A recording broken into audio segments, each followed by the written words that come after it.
Have you ever wondered what the most expensive jam in the world tastes like? Forget about your usual strawberry or raspberry preserves. Today, we're diving into a world of pure luxury, a jam so exclusive it's been dubbed the caveat of currants. This is the story of Bar-le-Duc red currant jam, a French delicacy with a price tag that might just make your eyes water. We're talking over $100 for a tiny jar. But why? What makes this jam so incredibly special and sought after by connoisseurs and royalty for centuries? The answer lies in a tradition that's as meticulous as it is mind-boggling. The secret is on teach, just in the high-quality, red or white currants grown in the Lorraine region of France. It's in the painstaking process of preparing them. Each and every tiny seed is removed from the delicate currants by hand, and they don't use just any tool. They use a goose quill. Yes, you heard that right. A specially prepared goose feather quill is used to painstakingly deseed each berry without bursting it. This process is incredibly time-consuming and requires immense skill. The women who perform this task are called epipeniuses, which translates to deseeders. Their craft has been passed down through generations, and it's an art form in itself. It can take hours to prepare just enough currants for a small batch of jam. Imagine the patience and precision needed to poke a tiny hole in a currant and extract up to a dozen seeds, all with a feather. It's this human touch, this dedication to perfection, that begins to explain the extraordinary price. The history of Bar-le-Duc jam is just as rich as its flavor. Its origins trace back to the 14th century in the town of Bar-le-Duc, France. It quickly gained fame among the French nobility and royalty. It's said that Mary, Queen of Scots, was a devoted fan, famously remarking that it was a ray of sunshine in a jar.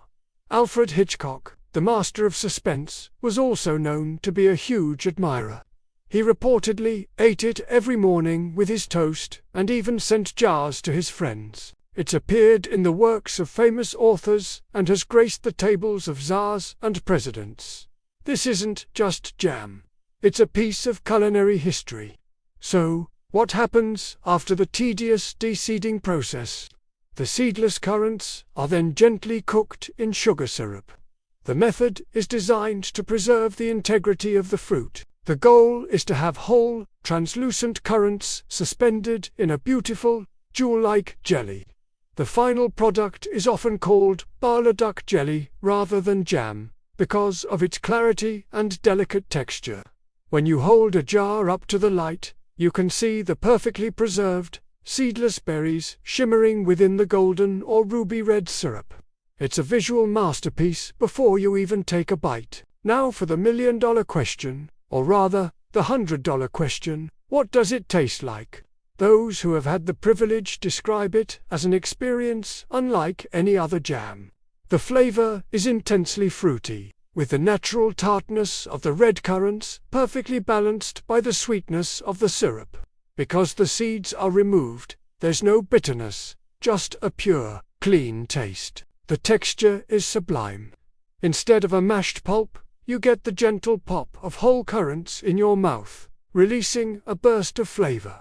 It's often served simply on a piece of brioche, with scones, or alongside foie gras or cheese, allowing its unique character to shine. But is it worth the price? Well, that's a matter of perspective. You're not just paying for fruit and sugar, you're paying for centuries of tradition. For an artisanal craft that has all but disappeared in our modern, mass-produced world.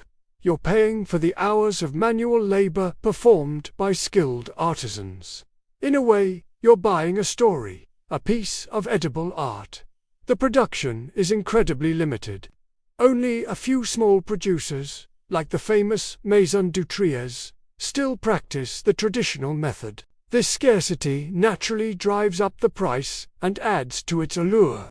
It's a fascinating example of how tradition and craftsmanship can elevate a simple food item into an object of ultimate luxury. While most of us might stick to our supermarket jams for our morning toast, the story of Baladuc is a beautiful reminder of the value of patience, skill, and preserving culinary heritage. It's a testament to the idea that sometimes the most extraordinary things come in the smallest, and in this case, the most expensive, packages.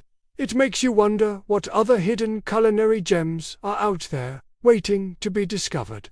So, next time you spread jam on your toast, take a moment to appreciate the process behind it. And maybe, just maybe, dream a little about that tiny, $100 jar of French sunshine.